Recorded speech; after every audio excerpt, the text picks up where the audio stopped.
Hi, everybody. Welcome back to the Behold podcast on the Genre Equality channel. I'm Hitzer. Isa. And this week, we are going to get a little claustrophobic with some of our greatest stories set entirely within a single location or a single room, more accurately. Yep. We'll be covering four different things from movies to TV shows. There is the riveting jury debate in Sidney Lumet's classic 12 Angry Men. There Mhm. is a Danish thriller about a police emergency phone operator in The Guilty. There is Alfred Hitchcock's voyeuristic mystery in Rear Window. And finally, we'll be talking about HBO's very creative, very inventive motel room anthology called Room 104. Mm. And through all of these various things, we would like to talk about how these compact, economical chamber dramas can bring maximum emotional resonance from minimal space, and of course there are a ton of great single location movies out there lah, and we can't be talking about all of them lah. So I mean, Yeah. like are there any ones that besides our four main topics that you like to shout out before we get Um. into it? We are kind of okay, with the exception of Guilty, which was fairly recent, and Room 104, which is kind of ongoing. Yeah. I think Real Window and 12 Angry Men are like de facto, classics, right? Like some of the Mm-hmm. best movies ever made. Yep. Um, but like more recent history, I guess Phone Booth was pretty good. Mm-hmm. For Starring Colin Farrell. Yeah. Colin Farrell was pretty good. I think when it came out, what's that Jodie Foster one on the plane? Ooh, I forgot that one. But yeah, I know what you're talking about. Yeah, the Jodie Foster one on the plane, like it was not bad. It's not bad. Like nothing near the realm of the Guilty or Rear Window for that matter. But like it was pretty good. Mm-hmm. Does Panic Room count? Room sort of counts, but like half the movie also takes place, on the outside, the people breaking in and stuff like that. So That is true. it doesn't count too much, right? And I do understand the four things we picked out. Like there are individual brief scenes on the outside, but 99.9% of the film or TV shows takes place in the room, lah. Yeah, yeah, for sure. Yeah. I think like we'll dive deeper into that, especially with Rear Window. Mm-hmm. It kind of expands upon the idea of chamber drama. It's not exactly that, right? It's not the same kind of chamber drama in the way that 12 Angry Men or Room 104 is chamber drama. Yeah, I do agree. A few years ago, in 2014, one of my favorite movies of that year was a Tom Hardy vehicle, and I mean that literally because it's Tom Hardy in a vehicle. It's called Lock. It stars Tom Hardy as a man trying to get from location A to location B. He's talking on his phone. He has three different crises that he's dealing with basically on his headset. Hmm. Riveting. I mean, I know it's not a room, but a moving car is basically a chamber drama too. Yeah, yeah. Yeah. He's just stuck there in his driver's seat. It's a riveting 90 minutes. But one of my favorites of the recent decades, that which we're not be talking about here, but I want to briefly shout out, Hmm. is a rare Ryan Reynolds dramatic role called Buried in 2010. Um, Yes, I at that do heard time, about that. I was working in a website called insync.com, and I wrote a review for this. And this is, I believe, like my only. Maybe I've done like one or two like 5-star reviews, like full score ones. Yep. I gave Buried a full 5-star review. It's about Ryan Reynolds. He stars as a contractor in Iraq. Who one day he's a truck driver, basically in Iraq, and one day he wakes up inside a coffin, wooden coffin with no idea how to get there. The action unfolds through, the guy's BlackBerry, which Yep. he uses to communicate with his kidnapper and the State Department. So a lot of you have seen Kill Bill Volume 2 and, that scene with Uma Thurman in a coffin. Imagine that, but for 2 hours and still good, Yeah. Yeah, so that's the kind of things we want to talk about this week. Yeah. I totally forgot about Buried actually. Yeah. And really enough, we already mentioned like Alfred Hitchcock's Rear Window, right? Alfred Hitchcock actually has done a bunch of single room things. Yep. There is a movie called Rope, which is really, really good, also set within a single room, a quote unquote limited setting film. And also a 1944 classic called Lifeboats, Hmm. which is a curious psychological thriller about two men who decide to kill a former classmate just for the intellectual thrill of it. Very interesting. But yeah, he has done a bunch of those, but Rear Window is his best. But we'll begin with 12 Angry Men, which I have long considered since secondary school or whatever. However long I've been a cinephile, to be the greatest film ever made. It is a 1957 American courtroom drama, although it doesn't take place in a courtroom. No. It is directed by Sidney Lumet, and it is adapted from a 1954 teleplay of the same name by Reginald Rose. Mm. The script is by Reginald Rose. His teleplay, I've seen it, wasn't that good. Sidney Lumet really elevates it with this film. And in a form, as I mentioned, 12 Angry Men is sort of a courtroom drama, but in purpose, it's actually more of a crash course in the American Constitution. That it promises defendants a fair trial Yeah. and a presumption of innocence. It has a kind of stark simplicity to it. And apart from a brief setup in the beginning and an even briefer epilogue, the entire film takes place within a small New York City jury room on the quote unquote hottest day of the year. As 12 diverse men from different walks of life and from different class statuses debate the fate of a young defendant, 18-year-old guy charged with murdering his father. Mhm. So the film shows us nothing of the trial itself, except for the judge's kind of almost perfunctory, bored um, charge to the jury. Like his tone of voice indicates that the verdict is kind of a foregone conclusion. Yeah. And we neither hear the prosecutor nor the defense attorney.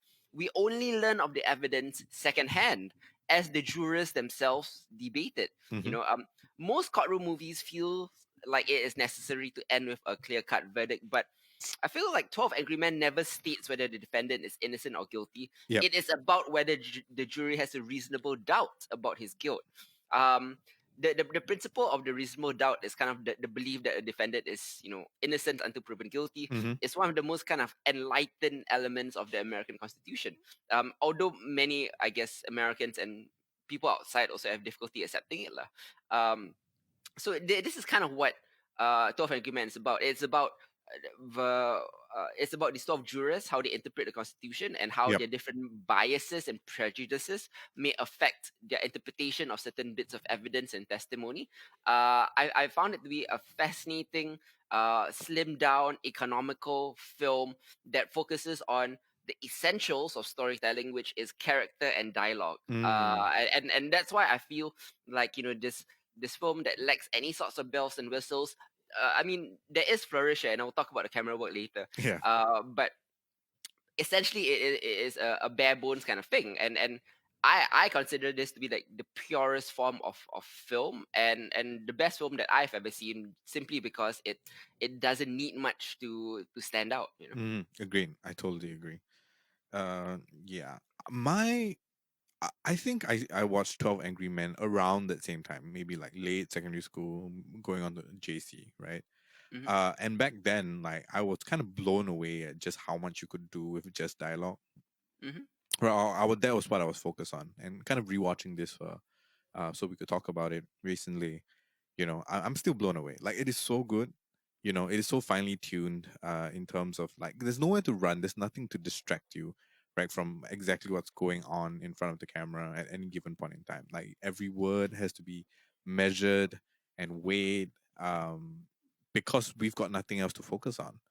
Hmm. So it really does boil it down to what the essential things of storytelling need to be, Hmm. and in that sense, like it's a complete triumph in terms of like how someone should approach or how someone should look at a chamber drama, right? Yeah, yeah. Like this is a film where tension comes from personality conflicts. Mm. It comes from dialogue. It comes from body language, and not at all ever action. There's no action here. Yep. Where the defendant has been glimpsed only in a single brief shot. Where logic, emotion, and prejudice struggle to control the field of the narrative. It's kind of a masterpiece of stylized realism. The style coming in the way of the photography and the editing comment on the bare bones of the content. Yep. Like one of the cute little camera tricks that I really enjoyed, and this is a very subtle camera trick, is where throughout the duration of the 95 minutes, the camera. It starts wide. You get to see all 12 men in Yep. a single room. It already feels claustrophobic, but it slowly creeps in. It slowly creeps in. It makes the room feel smaller and smaller and smaller the longer it goes. Yeah. You see the perspiration on everybody's cheeks and brow. You yourself feel um, bothered and hot, Mm-hmm. Mm-hmm. much in the same way that the jury members feel as well. So but it is like kind of a triumph in cinematography also, although it's not immediately obvious. Yeah, Yeah. absolutely. Yeah, there is a palpable discomfort, right? Mm. That kind of like mounts on the way that, like, even later on when the weather changes, or when they finally get the fan on, like there is some sort of relief there, Mhm. like, and of course within the story itself, they also provide, yeah, moments of relief in the same kind of way, right? Just from the intensity, or rather just reflecting the fact that as human beings, there's only so much intensity you can kind of stomach at one go, even in Yeah. the jury room. Yeah.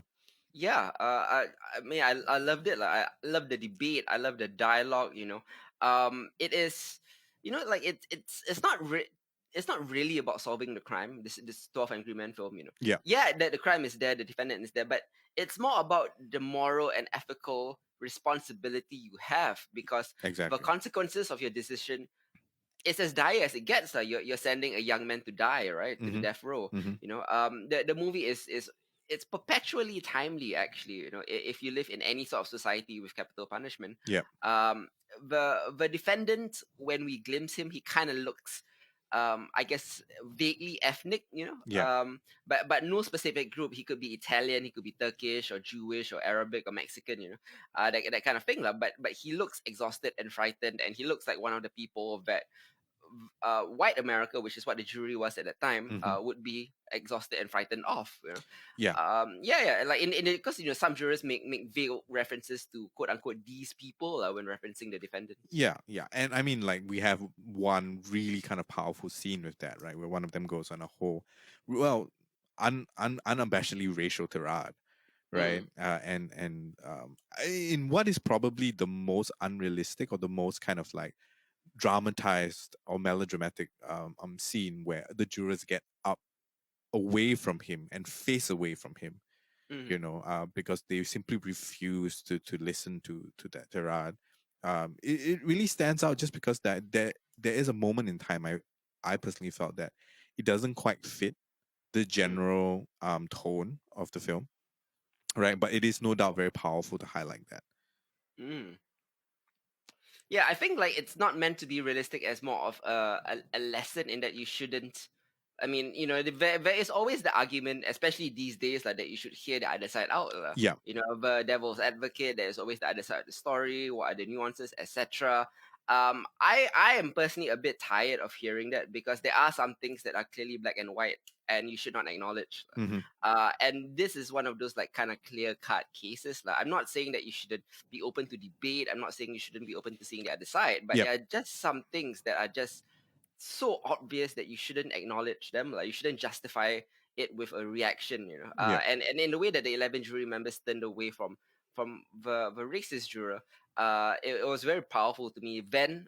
It is still powerful today, Hmm. and, Absolutely. and in a way, like, every single person who kind of lives and functions, I guess, in a modern society, not just in American society, kind of needs to watch this film, because although it was made um over 50 years ago, 60 years ago, 70-ish, I think, years ago, Yeah, 70 years. and it's in black and white.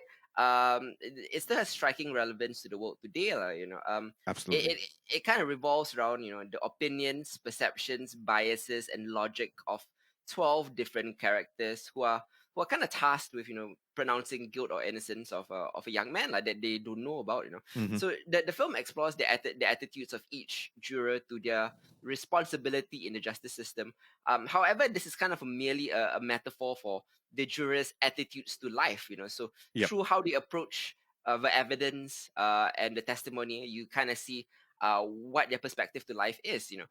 Each juror represents a characteristic behavioral trait that mostly aligns with their socio-economic background. Hmm. But we Hmm. are given no detailed descriptions of the names, age, or class of the jurors, but the occasional passing remark or conversation gives us Yep. a clue to their profession and background.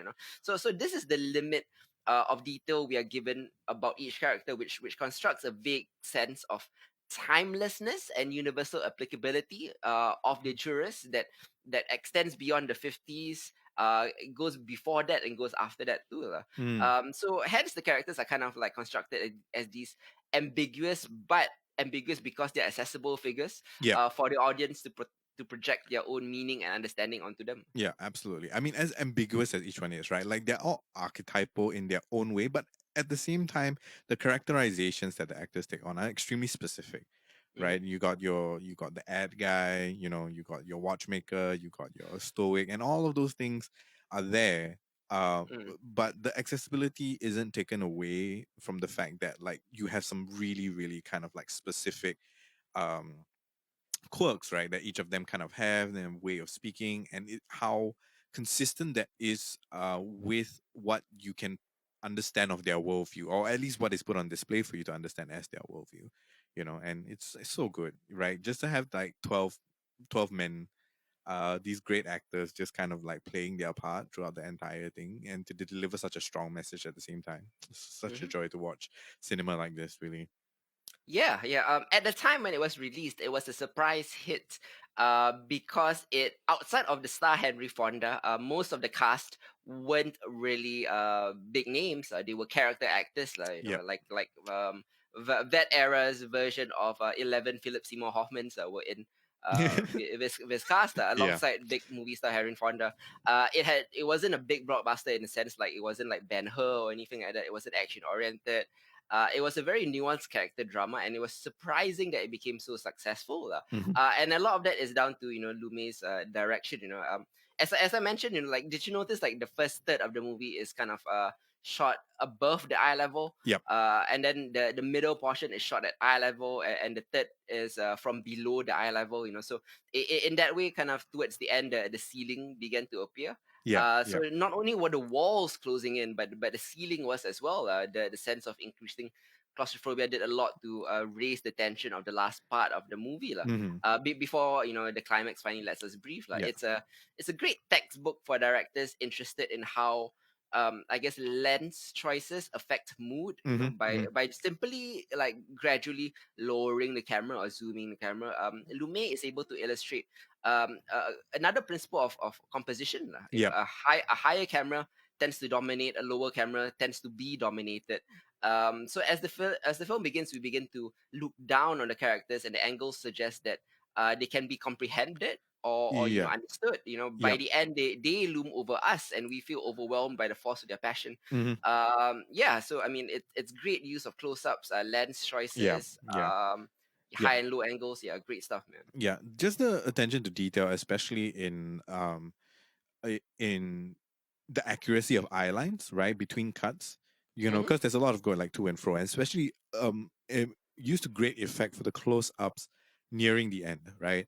Like just how consistently accurate those eye lines are is actually really, really impressive, because it really does make you feel like that conversation is taking place. It makes you feel like you're in the room at all times, right? Much in the same way that if you were seated there among these 12 men, and different parts of the conversation are commanding your attention, right? The mm-hmm. camera work does the work for you, right? And it really does immerse you in that way.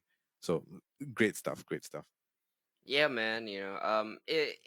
Like character wise and story wise, towards the end, the kind of jurors kind of they begin to face and admit the many reasonable doubts about the case, right? Yeah. And their attitudes towards each other changes as well, because at first the jurors make kind of blanket moral judgments about each other and whole groups of people.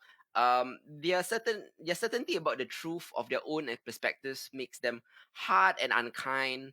Yet, as they begin to admit doubts about the case, it seems almost as if those doubts cause them to soften their stances, Hmm. and to admit their initial perceptions might have been wrong about more than just the case.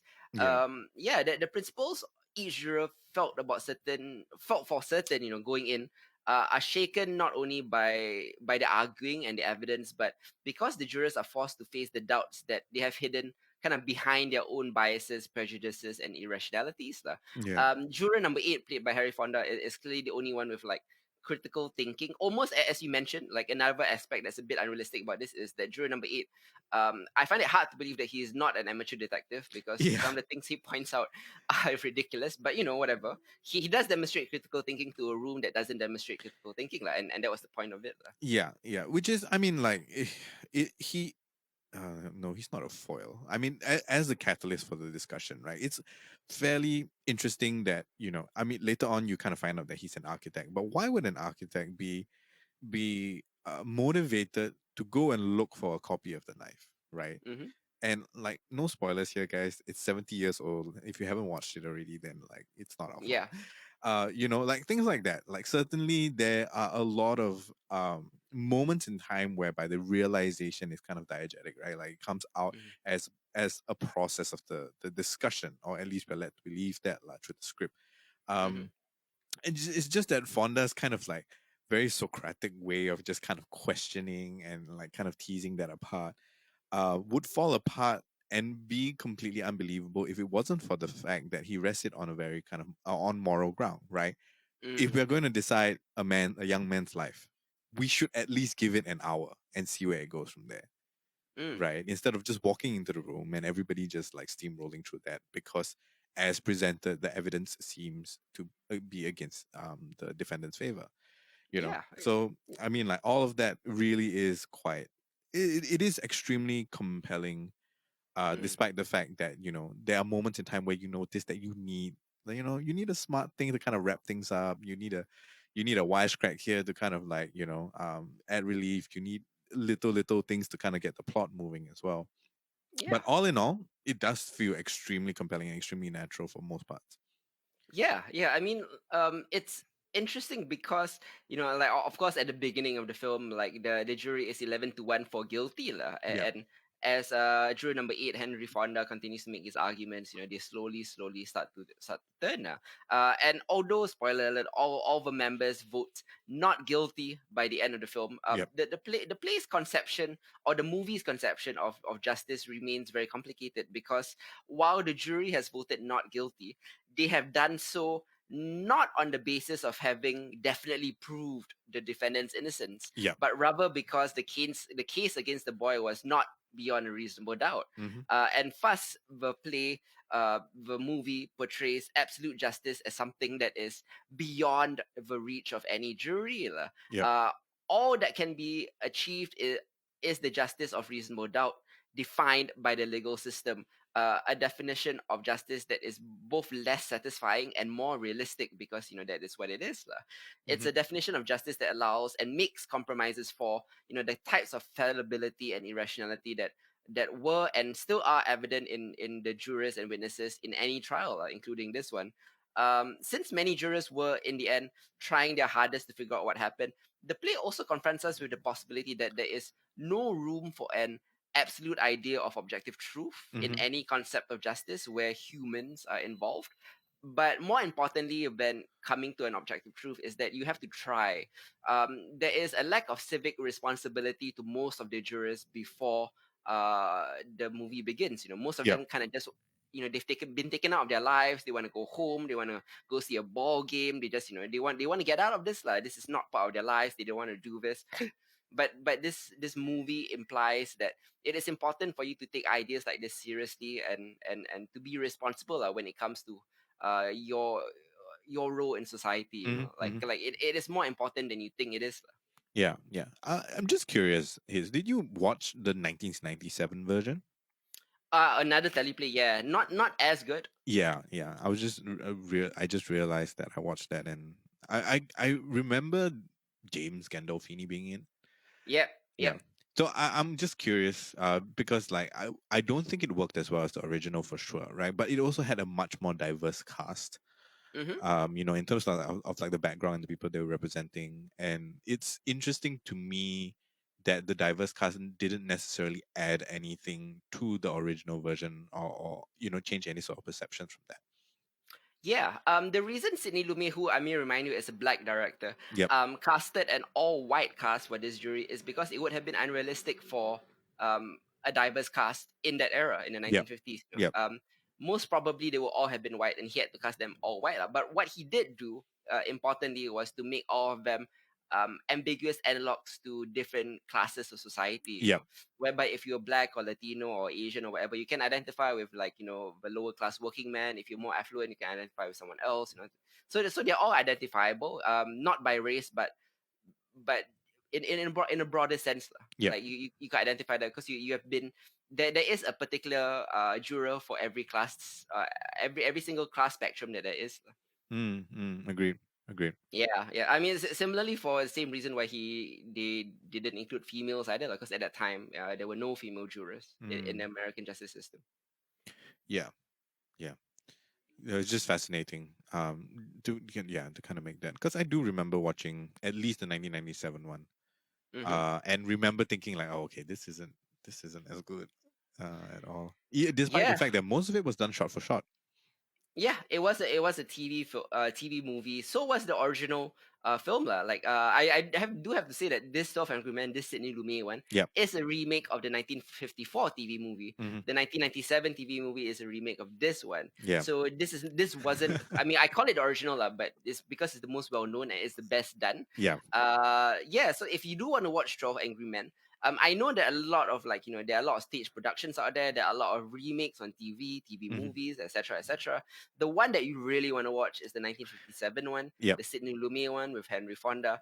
This is the quintessential to me lah, like chamber drama, and again my favorite movie of all time. And having seen like thousands of films at this point, I haven't changed my mind on this.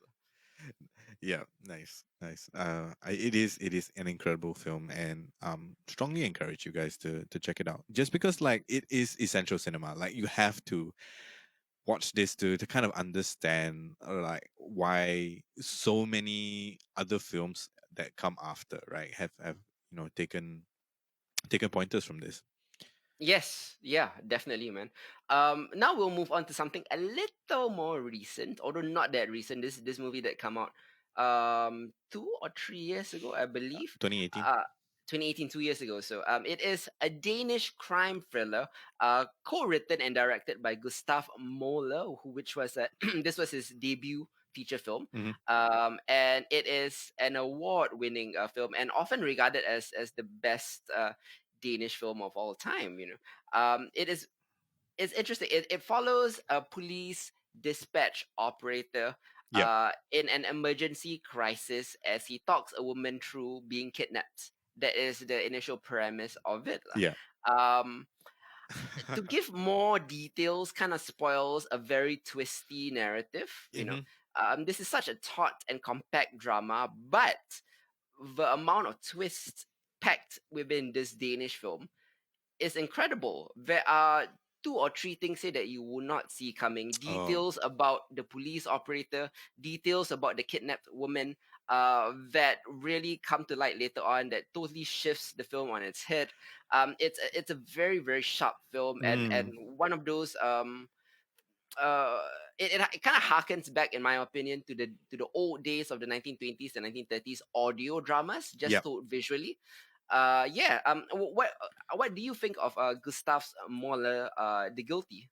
Man, I was on the edge of my seat pretty much Yeah, for like 10 minutes in. I was on the edge of my seat, right?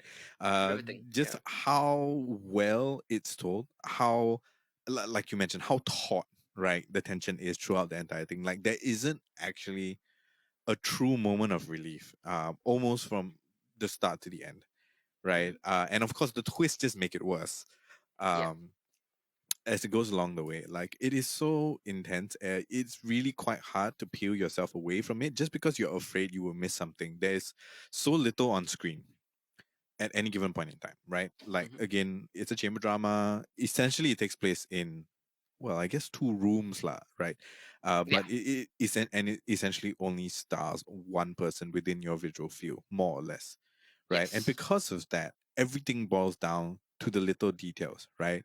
The curl of Hmm. his mouth, the sweat on his brow, right? Much in the same way, like watching 12 Angry Men makes you feel like you are suffocating in the heat.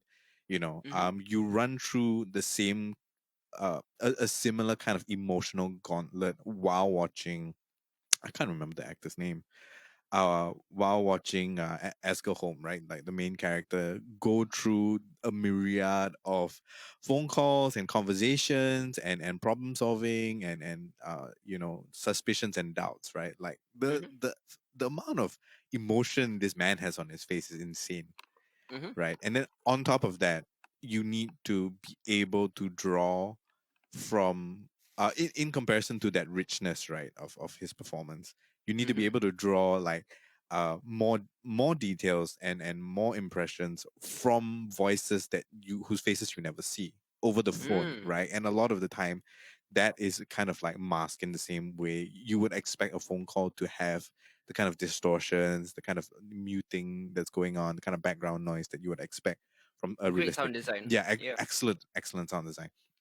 Yeah. You know, so like with all these things, I felt very on edge most of the time, just not because of the premise of the story itself, but it's Mm-hmm. all these little things that I'm forced, or I'm led to pay attention to in order to kind of like be invested with the story, right? And I think like it really is a very powerful combination that, you know, from beginning to end, right? Like even till the final moments when all the twists are revealed, there's some sort of resolution going on. Like even in the final moments, like the story isn't done, right? The movie is done, but the story really isn't done, and you're kind of left to question, you know, what that possible ending might be, because you've Yep. been so invested in this one man's life for the entire runtime of 85 Mm-hmm. minutes, right? And it's very rare, I feel, for a movie to be able to do that, and for it to be Mm-hmm. a chamber drama on top of that. Like it's just like it's no doubt the best Danish film that I've seen, and I think Mm-hmm. it's no doubt that it's probably one of the best Danish films of all time. Yeah, I mean, certainly one off, lah, definitely. At least in recent memory and to my experience with Yep. Danish film. Like, if anybody is out there from Denmark would like to defer, I mean, of course, you probably Yeah, know your let us own know. country Let us better than know. us. We will go watch more Danish films. The actor that plays Asger Holm is Jacob Sedergren. A lot of credit has to be given to him. Obviously, that this film lives or dies on his face. Yep. Clearly, it does. Also, a lot of credit has to be given to Jessica Denache, who plays Eben's voice, who is a great voice actor here. Mm-hmm. A lot of credit has to be given to both because it's basically a two-hander with one person. Yep. Yep. Um, it's very interesting, like it's the film more than just being a very tight psychological drama and a crime thriller. It's also kind of about the way that Asger perceives the world around him. Yeah. Like how we perceive the world is not in an objective fair way, but in a way that it's like 12 Angry Men, guided by our own biases and our need to have purpose in the world. So from the beginning of the film, we get the sense that Asger Holm, he feels frustrated and demoralized by being stuck behind a desk. Yeah. He was formerly a street cop who has been demoted for unknown reasons, which will be revealed later, to becoming a police dispatch operator. Like he's stuck behind a desk job because he can't use a gun anymore. So he's bored, he's frustrated, and suddenly he's given a crime to solve. And a way to prove to himself that he's still able to do some good in the world. Mm-hmm. So the film does its cleverest work when it's playing with that idea. Yeah. Holmes sees the outline of the case that he wants to see. Yeah. Like his biasness is the one that is the thing that kind of leads us, the audience, down the wrong path, and which gives us the twist later. He wants to be given the opportunity to be seen as a certain kind of hero, Mm-hmm. which leads him to make some tragic assumptions and miscalculations. The way he uses his authority to intervene ends up crossing moral boundaries, right? Yeah. And the guilty ends up exploring intriguing, timely ideas about how the power handed to people from law enforcement can lead to maybe sometimes hubris, arrogance, and violence because they are people too, who Yeah. can be blinded by their own personal demons, right? Absolutely right. It's a question of intention, right? Like, sure, Mm. great intentions, right? Like a woman's been kidnapped, you want to save her, you want to save the family, you want to prevent people from getting killed. All of those This, good things, but it's all colored, right? mm, From the context in which he finds himself living, and as more of that context gets revealed, you start to you like his your understanding of his convictions, right, in trying to help solve this case start to wander a fair bit. mm, But what I found myself asking at the end of the film is like, if I was in his shoes, right, like, uh, would I have made similar decisions, mm, right? Because even though great intentions, outcome not so great, right? He definitely crossed some kind of boundaries where he shouldn't have, mm. based upon the strength of his convictions. But Yep. the choices he made and the assumptions he make are reasonable assumptions. Yeah, he actually does make some good deductions. Yeah, right. And it is it um the crux of the twist later on, right, is really something that he had absolutely no information about, Mm-hmm. right? Like there was no possible way for him to have that information or even acquire that information up till that point, you know. So Mm-hmm. it became kind of a bit of a moral quandary for me. I was just Mm-hmm. wondering, like, if I was in his shoes, would I have made similar decisions, right? If I was a Mm-hmm. man, I used to be a street cop, all that. This is the information provided to me, right? These are Mm-hmm. the decisions that I could make that are within my duty or within my Mm-hmm. power to do so. Would I have made Mm-hmm. similar choices?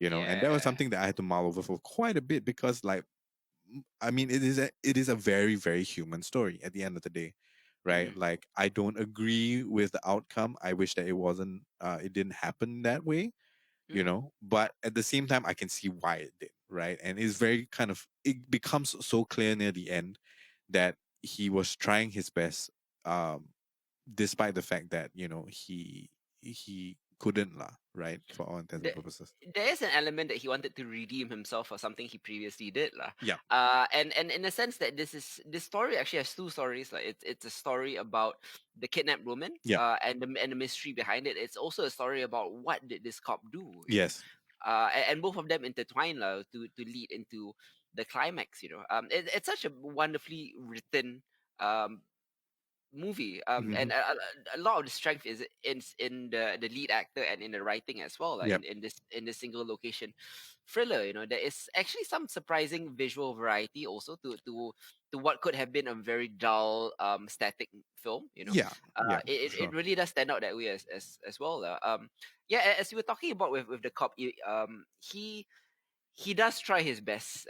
He does make some assumptions, sometimes wrongly, sometimes correctly. Hmm, hmm. But he does also sometimes overstep the bounds of the law, lah, Yeah, shall we say? yeah, and other Who characters constantly remind him about that, right? correct? Yeah, Yeah, yeah. Like like for example, his drunk partner who was in a bar that he ropes in to break into a house, that kind of yeah, thing.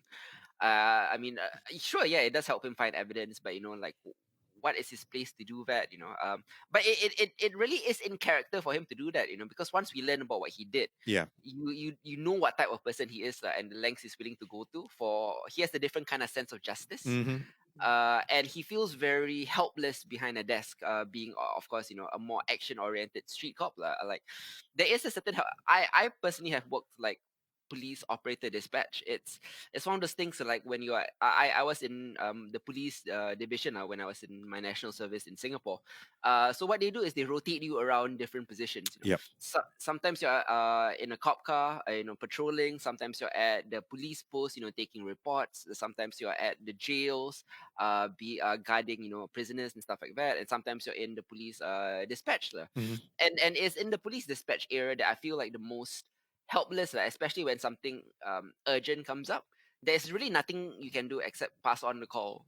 yeah, So like you feel like you can't do anything, and this guy wants to do something, and it's in his nature to do something, yeah, and it's also in his nature to go overboard when doing that something. yeah, Yeah. yeah. I mean, there are points in time where you are, as a viewer, you do feel very annoyed with his righteous indignation because it gets in the way of actually being able to do anything. Hmm. The way like he talks to the other people, to the other dispatchers and things like that as well, right? How Hmm. curt he can become, how he orders them around despite the fact that like he has no kind of like he's in no position to, Yeah. right?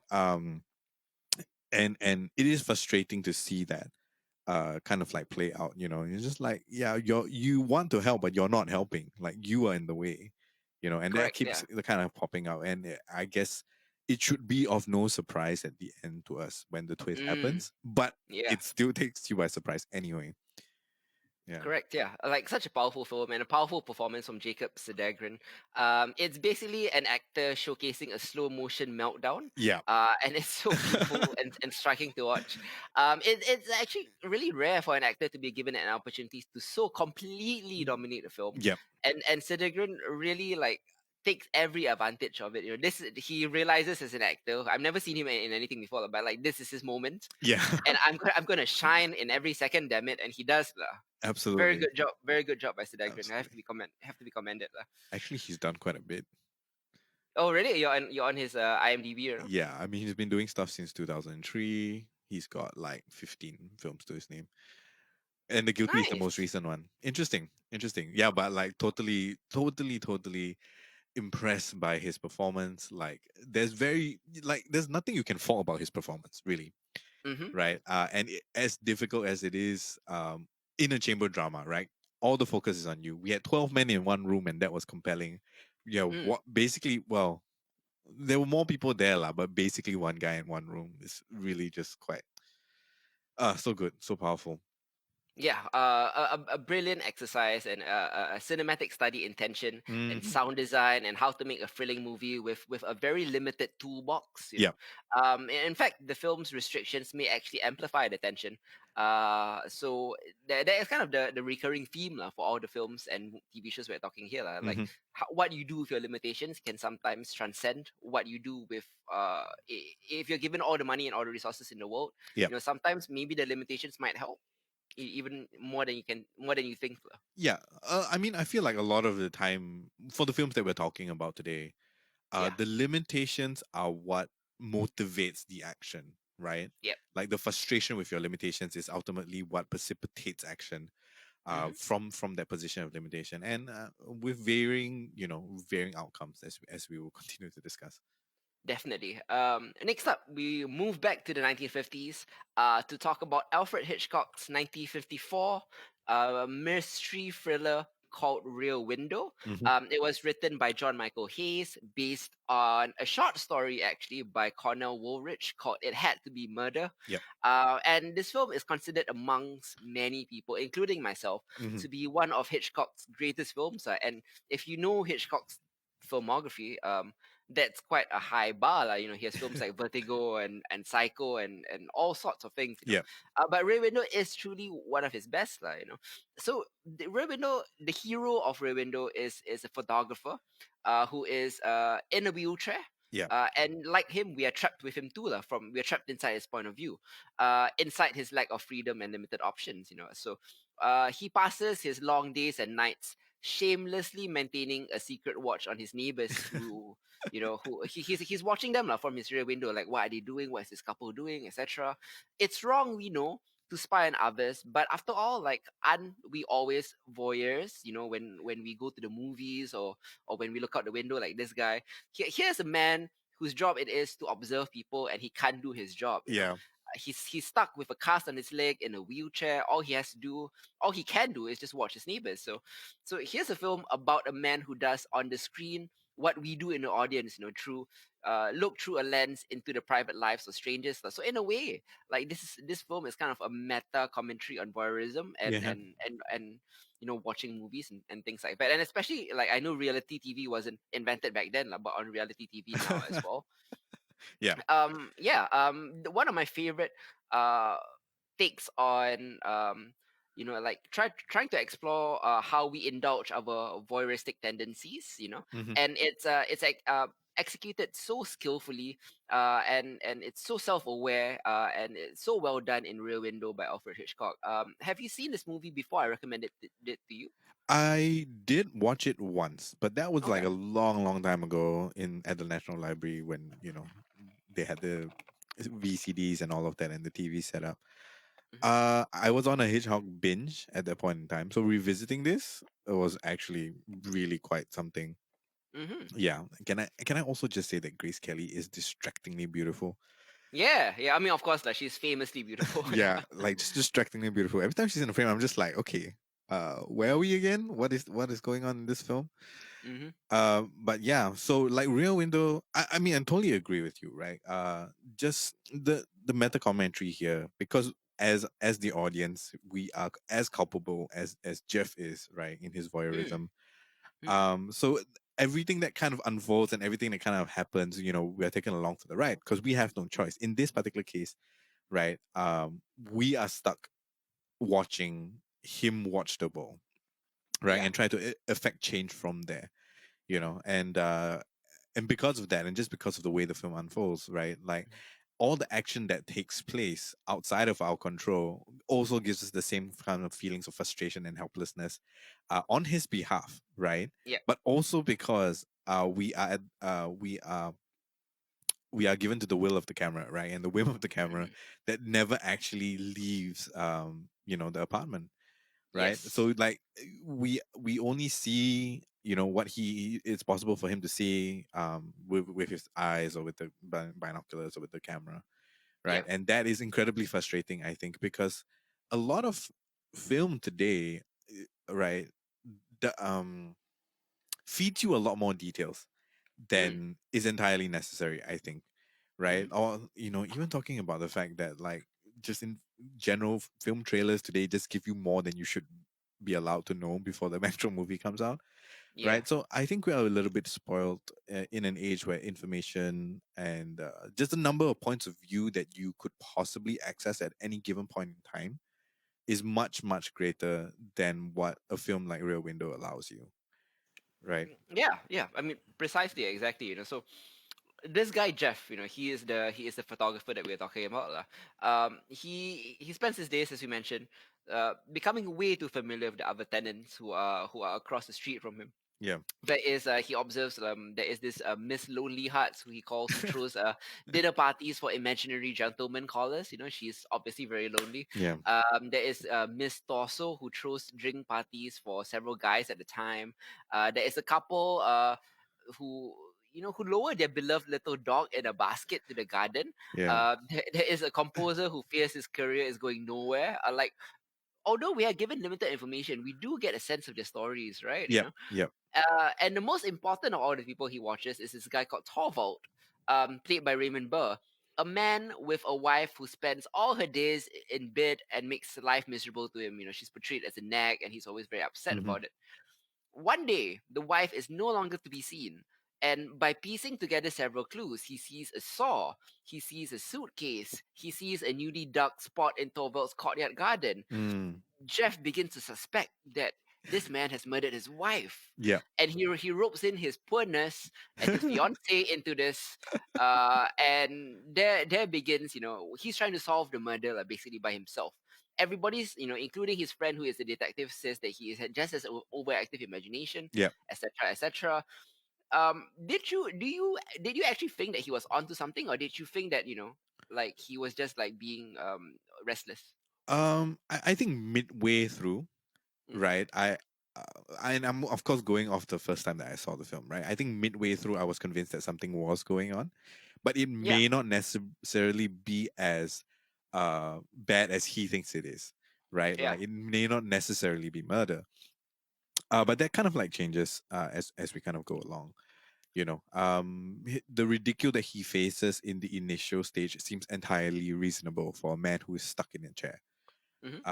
And But I mean, like, as it kind of unfolds, as his conviction goes stronger, as Lisa, who played by Grace Kelly, as her, Hmm. kind of egging him on, kind of grows stronger as well, right? Yeah. I think that the the way in which they go about taking action from there, you know, uh, does make it more compelling, right? Like the Hmm. actions that they take make it more compelling for them to take such drastic measures, right? Because no one needs to go and break into a man's house or anything of the sort necessarily to find evidence, They right? were just curious at that point. Yeah, It had nothing to do with them, and they were curious, right? yeah, exactly, right. So from being curious to being ultimately convinced that something was wrong, Yeah. right? Like I think I kind of went along with that journey as well. And we have to remember, like, he's a journalist, sure, right? But Hmm. he doesn't really have the same kind of. He shouldn't be having the same kind of like compulsion to undercover criminal activity or to solve criminal activity as Asger did, right? In The Guilty, Yeah. right? So like it does feel like it's not his place sometimes, right? And plenty of his friends,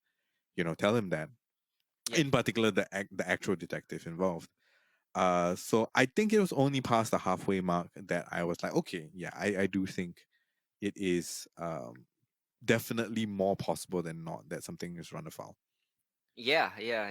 Like the thing is, like, we see what he sees, right? Yep, So the conclusion he draws, we draw also, lah. It's yep, all without words, because the images, the very brief glimpsing images that he sees adds up to this montage of suspicion in his brain, lah. Yeah. You know, so a part of me also, much like him, wanted it to be a murder. Do you know what I mean? Yeah. Like it may not have been a murder, but because I'm watching a movie, I wanted it to be a murder because it would be more interesting that way.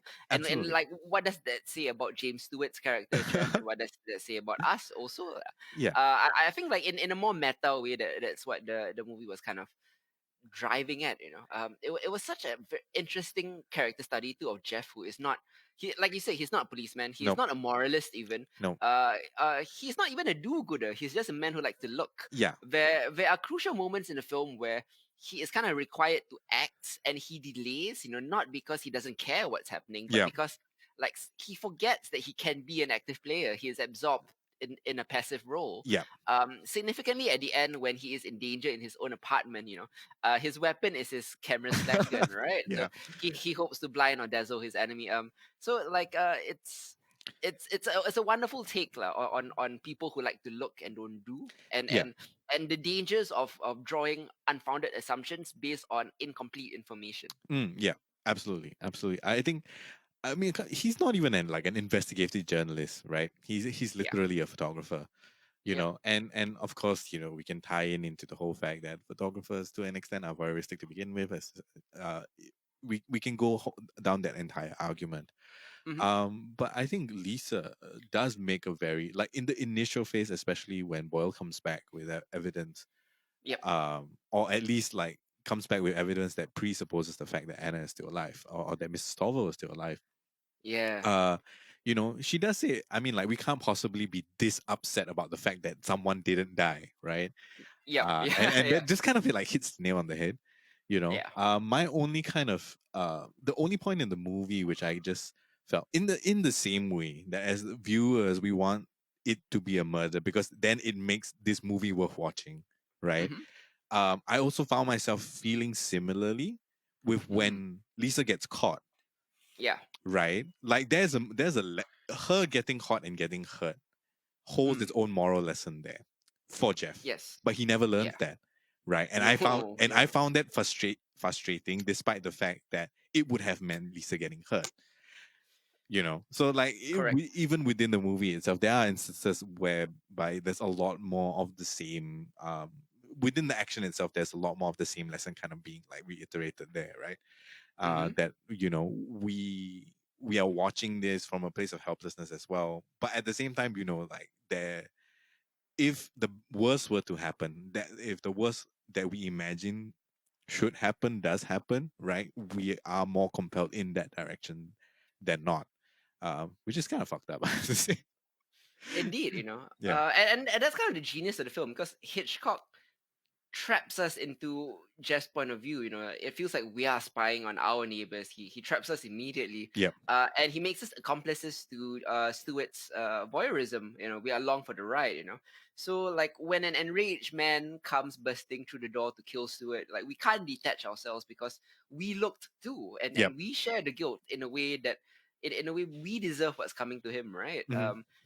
Brilliant film, man. One of Hitchcock's best. I mean, everything Hitchcock does is actually genius, lah. You could make a list of the top 100 Hitchcock movies, and they all could be every one of them could be the number one movie of all time. Yeah. Yeah. Absolutely. I just want to touch a bit on Hitchcock's use of sound here. Yeah, yeah, yeah. I mean, for those of you who are a bit more familiar with Hitchcock's work, he was a big fan of having diegetic sound, Mm, which means that the sound, natural sounds that happen within the world itself, right? And it's not something that you overlay with the soundtrack or anything of the sort, But just how well done the sound was, like, there is a sense of space that you get, right, from just listening to the sounds that are going on. In fact, the barking of the dog across the courtyard, the music coming from the piano, and other people kind of playing music, the kind of like chitter chatter and the ringing of the phone and so on. Like, it feels so incredibly natural, mm-hmm. uh, and so well done. Like, there are very few movies in this day and age with all the technology that we have, right, that sounds so natural when they Yep. try to use diegetic sound, right? And it really is a testament to, like, the attention to detail for that and how it makes you feel as an audience. Mm-hmm. And it's so good. It's so good. It's very hard not to be impressed by that. Man, yeah, Hitchcock is also a master of suspense. Hmm. Um, I, a lot of films that Hitchcock does can conceivably be considered horror. Lah. I mean, not this one, lah, but Yeah. they're all suspenseful. Yeah. Hitchcock once explained the difference between surprise and suspense. Lah. A surprise is a bomb is under the table and then it goes off unexpectedly. Yeah. That is a surprise. That is a jump scare, so to speak. Uh, we know, but when we know the bomb is under the table, but it hasn't gone off, Yeah. that's suspense. Yeah. And a lot of modern horror or modern suspense movies tend to go for the shock, the jump. Hmm. Uh, but I think more recently, with the more artful horror and the more artful suspense films, they tend to go back to Hitchcockian roots, Yeah. to bring back, the bombs on the table, but you do not know when or whether if it will go off. That is suspense. And yeah, like suspense invests you in the film, Hmm. and it banks in your memory and it plays your imagination. And so when the final payoff arrives, the whole film has been the thriller equivalent of foreplay, lah. Yeah. And similarly, like Rear Window is like that. Finally, we're moving on to something very much more recent. Although Room 104 has actually ended already. Yep. Room 104 is a HBO anthology created by brothers Mark and Jay Duplass. It takes place in a nondescript motel room in a nondescript American city. You don't know where it is. It's Hmm. just a motel room. So every episode takes place in the same motel room, room 104, with a different story. Yeah. And it's such an interesting uh, way to limit your resources, to limit the scope of it, Hmm. but a good way to explore different kinds of stories. And I feel like one of the more imaginative anthologies out there. Yeah. 4 seasons of creativity are now done, is up for you to explore on HBO Max or HBO Go if you want to. So let's talk a little bit about Room 104, its legacy, and things like that. You're more kind of recent convert to Room 104. I think because like I recommended it to you, right, a few Yeah. years ago. You recommended it to me, and you also covered 2 seasons worth of it at least Mm. on genre, right? And Yeah. also as a result of that, Hardy and I we watched a couple of episodes together just to get a bit of context, despite the fact that we weren't following it Oh yeah. specifically. So yeah, I mean, like in our discussion of what should we cover as far as chamber drama goes, I feel like Room 104 is a very modern, very recent, and the only TV that we have, right? Example of that like I think is worth talking about. You know, uh the fact that it's a nondescript room and that anything can happen within that space, or like Hmm. so many stories can happen in a space, and the breadth and width of what they actually try to do with the space is kind of mind blowing. So yeah, I am Correct. a recent convert. I have. We've got a whole list. You gave me a whole list of like recommended episodes. So instead of covering all 4 seasons, I Hmm. just decided to kind of go with that, and I can totally see why those are your favorite episodes. But yeah, I am very, very taken. I mean, of course, I've only watched maybe half of that list that you've given me. Hmm. Um, and these are the best of the best, right? Out of the seasons that have occurred so far. So, I mean, I'm a big fan. I'm a big fan. But that is, of course, having it all filtered down to me. Yeah. Yeah. I'm a bit, when it comes to anthology, right? I'm a Yeah. bit tired of genre specific anthologies. All of them have to be horror, all of them have to be social commentary, sci-fi. In the case with Black Mirror, or in the case with some of the horror anthologies I covered on the last genre equality Yeah. thing.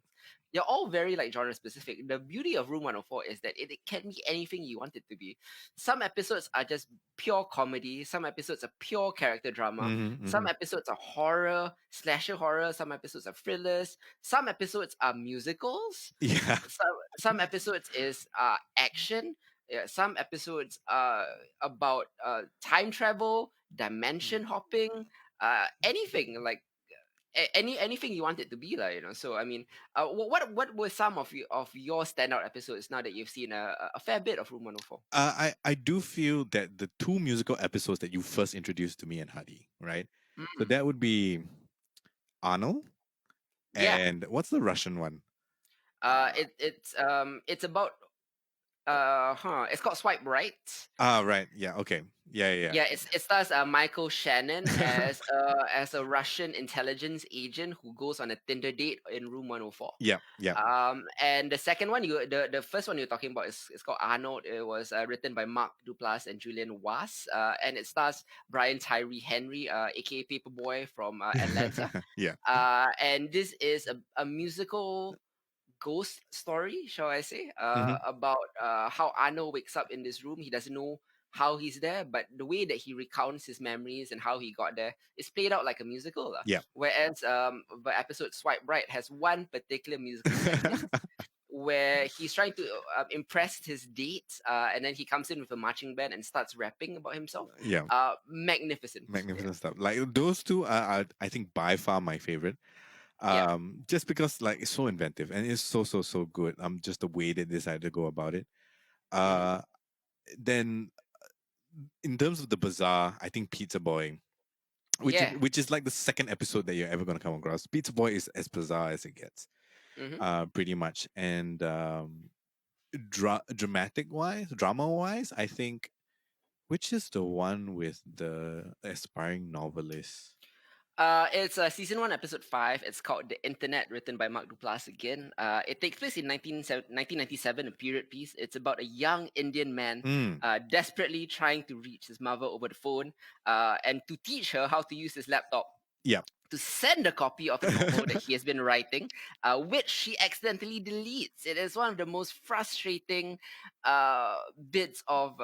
One of the most frustrating things I've ever seen Yeah. in my life, Yeah, I fucking love it. Yeah. It's so funny and it's become so heartbreaking right at the end of it. But like it felt extremely familiar, Yep. right? As I think, especially the two of us as elder millennials, like we've definitely come across situations like that. Yeah. So like I really enjoyed that. As far as like the drama one goes. What else? Have you seen Mr. Mulvihill? Yes, that's the It's with Rainn teacher one, right? Wilson.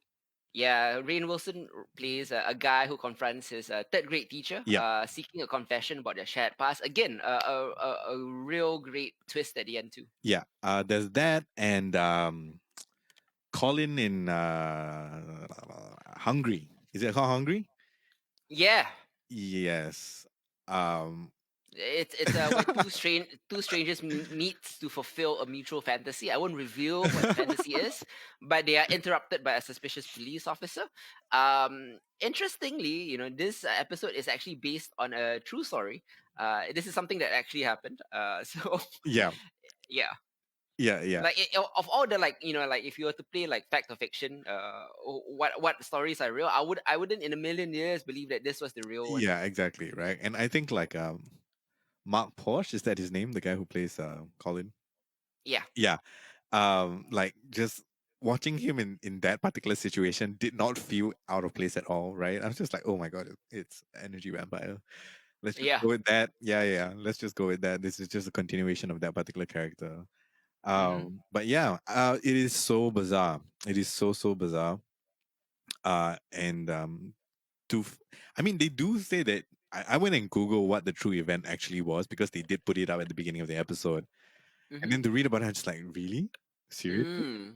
You know, Mm-hmm. I mean, real life is stranger than fiction sometimes. Yeah, definitely, man.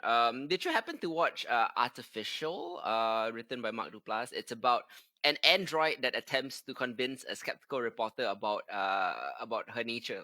Oh no, I didn't catch that one yet. Ew, that's very good. Okay. You should catch that one soon. So, it seems like you're in the about towards the end of season two, lah, right? Yeah. I didn't manage to catch any of the recommended ones from season three. Okay. Yeah, but I've covered most of the recommended ones from season one and two, so about 10 episodes in total. Nice. There's a lot of good stuff here, man. Like one of my favorites from season three is an episode called The Plot. It takes place decades before the motel in room 104 is even built. Oh, Yeah. It is the most interesting episode of room 104 because it takes place on the plot of where room 104 is. Like the ground uh-huh. before the hotel room was built. Lah. Right. It is a brother and sister who own the hotel, and they have a tense meeting regarding the development of the hotel and it takes place on the plot of ground that is Room 104 lah. Mhm. And it is complicated by the arrival of a demon. And it sort of explains why a lot of weird things happen in Room 104. Yeah. The kind of a bit of a supernatural law to kind of explain some previous episodes. Yep. Yep. Yeah, Yep. Okay. Okay. That sounds like the most kind of like meta of the lot. Um, does yeah. that tie into any of the episodes in season three? Not particularly, but it does explain why this particular spot is a conduit for like supernatural things. Ah. Okay. Okay. Yeah, like I mean, I do have to say that most of the Room 104 episodes have nothing to do with the supernatural, but Yeah. the ones that do, are explained here in the plot, and also Nice. because the plot is the one episode that doesn't take place in Room 104. It takes place on the ground where Room 104 is. So it's a very clever way to get around that limitation. Oh, it's Luke Wilson. Hmm. Ah. Okay. Okay. Cool. Yeah, I haven't touched that yet. I'm definitely gonna get onto that soon. Yeah. Any other standout? I'm wondering if people want us to list the recommended episodes. Oh man, I could like season 3, episode 3, called Itchy. It's about a man with a mysterious skin condition, Uh-huh. and he's talking to his doctor over the phone, like via video call, about what is wrong with his skin, Yep. and it gets so bad that he starts pouring bleach on himself and things like that. It's one of the Ooh. best instances of body horror I've ever seen, with an incredible twist at the end. Nice. Okay, so that's three. Yeah, Uh, that might actually be my favorite of all the Room 104 episodes. really, the one with body Yeah, horror. Well, we're going to be yeah. covering some more body horror soon. So, Mm-hmm. Mm-hmm. yeah, yeah. I think we might find a way to get the recommended episodes out to you guys if you guys are keen to kind of Definitely. pitch that. We might put it on our Facebook or something along those lines as a comment underneath this episode. Yeah. But yeah, I am a fair bit away through that list already, and I'm thoroughly enjoying the ones that hits I picked out for me. I Nice. don't know if my impression would be exactly the same if I were to have to watch everything, right? Just Mm, because like it does, the hit rate seems pretty good, right? It's like mm. every other episode is pretty good. At least from what you're telling me so far. Did you catch season four? Yeah. Well, Room 104, like most anthologies, is inconsistent. Yeah. A lot of it is great. A lot of it is bad. A few of them are in between. I do have to say that for seasons 1 and 2, the hit rate is extremely strong. Yeah. It's mostly like for every 3 episodes, there'll be two strong ones and one weak one, which Hmm. is very good. Yeah. For season 3, the good episodes are great. Like they're better than anything in season 1 or 2, but the Hmm. bad episodes are the worst Oh of my the show. god. Okay. Season 4, I have seen all of it. To answer your question, I didn't like it.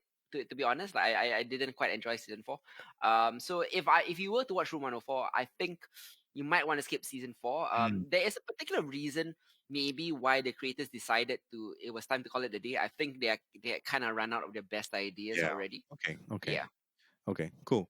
Yeah. So for anybody who's out there who's keen on checking out Room 104, we'll get the list of episodes to you. hmm, Or you could retroactively just Google it as you're listening to us talk about it. But really, really fun.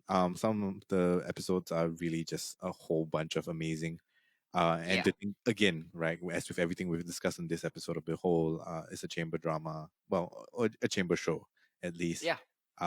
And it's its own form of art form that is entirely enjoyable in a myriad of ways. Yeah, indeed, like it tells a series of short, very eclectic stories that more often than not hit their marks, Mhm. lah. And each new episode is worth it, even when I guess the narrative disappoints. Simply because there is such a variety of storytelling on display. Yep. They do such a good job of building anticipation. And at its worst, even still, each episode is about 20 minutes, so it's not a big waste of your time. Yep. My recent reviews of shows like Twilight Zone, for example, the new reboots from Monkey Paw Productions, Jordan Peele's one, is that the episodes are an hour plus long. So Yeah. if they're not good, you're wasting an hour of your life. Oh dear. If they are not good, if you're not happy with it, it's 20 minutes. Mm. It's nothing. Like it passes by very quickly. And it's such remarkable, refreshing television that, like, even when it's bad, it's not a waste of time, and when it's good, which is often, Yep. it is very good. Yeah. Yep. So strongly recommended. from both of us. Um, yeah, yeah. If Definitely, you want man. to do some interesting TV. Yes. Room 104 available on HBO Go or HBO Max.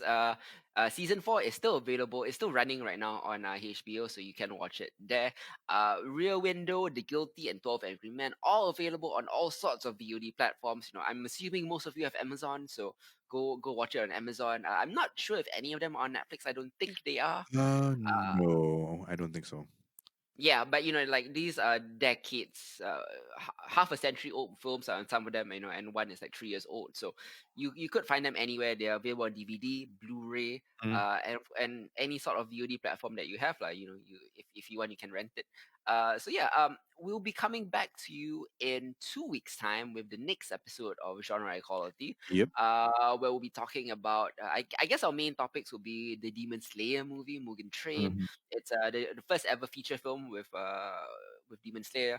We'll be talking about the Hulu's reboot of Animaniacs. We'll be talking about Brandon Cronenberg's second film, trying to live up to his father's Brandon Cronenberg's legacy with body horror. It's a new film called Possessor, which is out now on VOD on Neon. We'll be reviewing that, Yep. as well as many other films. And for next month, our episodes of Behold will be covering the best of the year, lah. More of a roundup rather than a thematic thing. Yep. So for the first episode of December, we'll be talking about the best TV shows of the year, specifically the best new shows of the year, the first seasons. Mhm. And the second one will be talking about best films and things like that, lah.